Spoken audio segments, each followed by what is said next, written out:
Hello friends, welcome to my channel. My name is Rahul. आज हम बात करेंगे कि आपके हार्ट के लिए सबसे इम्पॉर्टेंट विटामिन कौन सा है। आपके हार्ट के लिए सबसे इम्पॉर्टेंट विटामिन है विटामिन ई। और विटामिन ई सबसे ज़्यादा आपको कहाँ से मिलता है?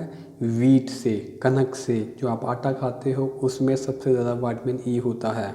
जब भी आप बिस्किट खाते हो, जो भी चीज़ आटे से बनती है, जो सीरियल खाते हो, जो भी रस खाते हो, उस सब में वीट है, आटा है और सबसे ज़्यादा विटामिन ई उसमें होना चाहिए।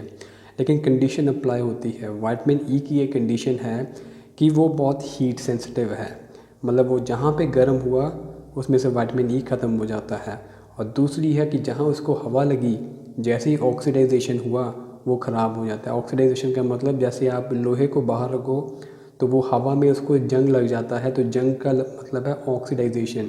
वैसे ही विटामिन ई को ऑक्सीडाइजेशन हो जाती है। तो जब भी आप आटा लेते हो तो उसमें विटामिन ई होता नहीं है, लेकिन जर्म जो होता है, जो वीट जर्म है, जो वीट है, जो कनक है, उसमें बहुत ज़्यादा विटामिन ई अच्छे अमाउंट में होता है। और हम खाते सिर्फ आटा ही है। हमारी डाइट में सुबह दोपहर शाम सिर्फ आटा आटा आटा ही होता है, रोटी रोटी होती है। तो रोटी का, आटे का अच्छा होना बहुत इम्पॉर्टेंट है। इसके लिए आप क्या कर सकते हैं कि आप वो पिसा पसाया जो आप पैकेट लेते हैं आटे का, उससे बेटर ये है कि आप कनक लेकर आइए, उसको आप पानी में भिगोइए 10-15 मिनट 20 मिनट, फिर उसको घर पे सुखाइए। 2 दिन लगेंगे सुखाने में। उसके बाद आप कोई ऐसी चक्की ढूंढें जो जो लोहे की ना हो, क्योंकि आजकल जो चक्की होती है वो लोहे की होती है, घूमती है, तो वो बहुत गर्म हो जाती है। वो बहुत गर्म होने के बाद आटे में से विटामिन ई और फाइटिक न्यूट्रिएंट्स ख़त्म कर देता है। आपको ऐसी चक्की चाहिए जो पत्थर की हो। तभी पुराने ज़माने में कहते थे ये कौन सी चक्की का आटा खाते हो। तो चक्की इम्पॉर्टेंट है, आटा इम्पॉर्टेंट नहीं है, कनक इतनी इम्पॉर्टेंट नहीं है। क्योंकि वो जो पत्थर है, वो पत्थर भी जब रगड़ता है तो उसमें से मिनरल्स निकलते हैं जो आपके आटे में मिक्स हो जाते हैं। वो ऐड ऑन एडवांटेज होती है। जब आपने भिगोया तो उसमें फाइटिक न्यूट्रिएंट्स जो होते हैं वो आपको मिलते हैं। फाइटिक एसिड ख़त्म हो जाता है, तो सारे आपको एनर्जी मिलेगी वीट में से।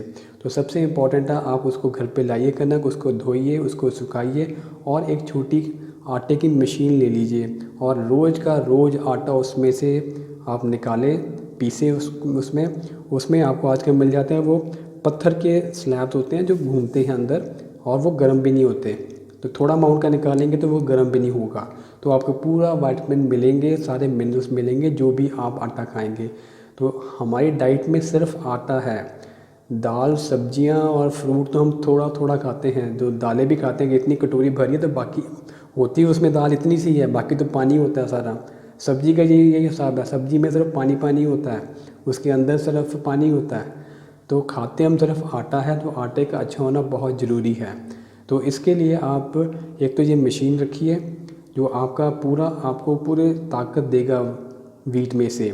अगर आपको विटामिन ई की कमी हो जाती है तो एजाइना पेन होता है हार्ट में, और चेस्ट पेन होती है। इवन आपका हाई ब्लड प्रेशर होना शुरू हो जाता है। इवन आपका जो आर्टरीज़ की जो होती है वो इन्फ्लेम्ड हो जाती हैं, मतलब सोजिश आ जाती है। फिर जब एक बार सोजिश आनी शुरू हो जाए फिर वहाँ पे क्लॉट बनना शुरू हो जाता है। फिर उसको हील अप करने के लिए वहाँ पे कोलेस्ट्रॉल पहुँचता है, फिर कैल्शियम पहुँचता है, फिर वो क्लॉटिंग बड़ी हो जाती है, फिर वो हार्ट अटैक की शेप में कन्वर्ट हो जाता है। तो सबसे इम्पॉर्टेंट ये है कि आप आटा अच्छा करिए, क्योंकि पुराने ज़माने में आटा और आटे की चक्की बड़ी इंपॉर्टेंट होती थी।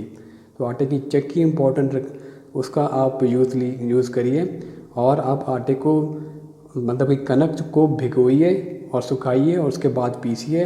आप देखेंगे आपकी हेल्थ, ओवरऑल हेल्थ सारी इम्प्रूव हो जाएगी। तो आपको मेरा आज का टॉपिक कैसा लगा? आप इसको लाइक करिए, शेयर करिए और सब्सक्राइब करिए।